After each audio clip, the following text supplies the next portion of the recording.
president-elect. Let's take a listen to this.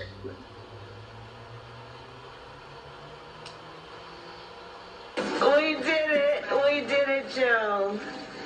You're going to be the next president of the United States. Very short there, tweeted out. Donna, this is historic. It's the first woman vice president. It's the first woman of color. As a woman of color, as a Democrat, your thoughts on this day?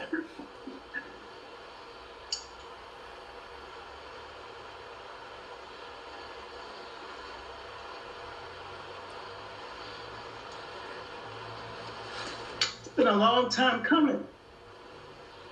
To be the last to get voting rights, to be those who just waited and waited for our turn. It's been a long time coming. I thought about my mom and my grandmother this morning. They didn't have the right to vote, but I did. I spent all my life believing that the right to vote was the key to our future. And because of the American people, the faith, those who did not see color, gender, those who believed that it was about confidence and just giving everyone a seat at the table. This is not about asking anyone to leave the room. Just scoot over and let women also share in the leadership of this country. I'm so grateful that this moment has come. And I'm very thankful that Vice President Biden, now President-elect Biden, has given us this moment. Sorry for the tears. I don't cry often. But the cries because there's so many women out there who made this happen, so many steely shoulders of women who just didn't care what they were called, how they looked, but they went out there and they kept moving the ball. We did it, and we did it because there were so many men who also believed in us, who carried us forward, who didn't mind that we sat next to them.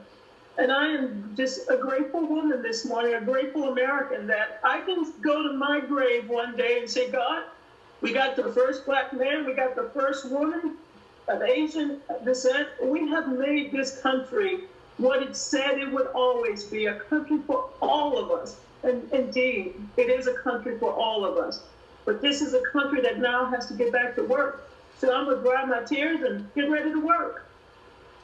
Donna, we're all moved by how moved you are. And it is always such a significant moment when we watch these milestones be breached. And it also is a time when we can bring people together. There has been such an extraordinary division in this country. And I want to know what your thoughts are. What would your advice be to this Biden team and Kamala Harris, Biden and Harris team going forward? How do they reach across to a lot of people in this country who are going to feel the opposite of what many are feeling today in the streets? You know, when President Trump was elected 4 years ago, I happened to be in the ballroom during the Clinton campaign. I was chair of the party. And I had to walk down the streets of New York with people celebrating. And I said, I understand how it feels. I've been there. So let us have this celebration. But we got to get together. We got to work together. You know, to solve the problems of this country, we need solutions that fit everyone, not blue state, red state. This is a moment for us to find those solutions. This country is pleading for us. And I say us because I consider myself to be one of the leaders of the party. But it is pleading for us to come together to fix these problems, to solve some of those problems, to make sure that we can get this virus under control. So, Martha, I'm going to be that person inside the Democratic Party that says, there are friends on the other side that cares about this country like us. There are people who voted for you. There are people who care. They don't want partisan solutions. They want solutions. And yes, we can do it together. That's the person I'm going to be tomorrow. But tonight I'm going to celebrate. Chris Christie, my friend, sent me something very special. And I'm going to take it home as soon as my power is back on. They're fixing the utility poles here on a day like today. But I'm going to make sure it's really cold, and I'm going to drink it, Chris Christie. So thank you, brother. Enjoy it. If I know you, there's a gumbo that'll be made up, and you'll be having a good old time tonight. I intend to cook up a gumbo, but I'm also going to write a letter, an open letter to many of the Trump supporters. I hear you. I hear you.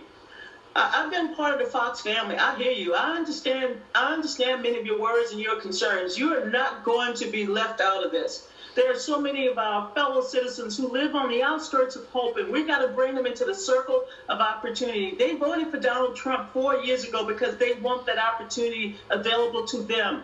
And if we don't hear them, they're going to spank us and kick us out in 2 or 4 years. And I don't want to be kicked out again. I want to keep this door open. And so we're going to listen to everybody. And I think that's the spirit you'll hear tonight from Joe Biden and Kamala Harris. Well, Donna, we appreciate you being on the team. We appreciate your emotion and sharing that with us today. And we'll talk to you later. Thank you, Donna. Peter Ducey is live now in Wilmington, Delaware.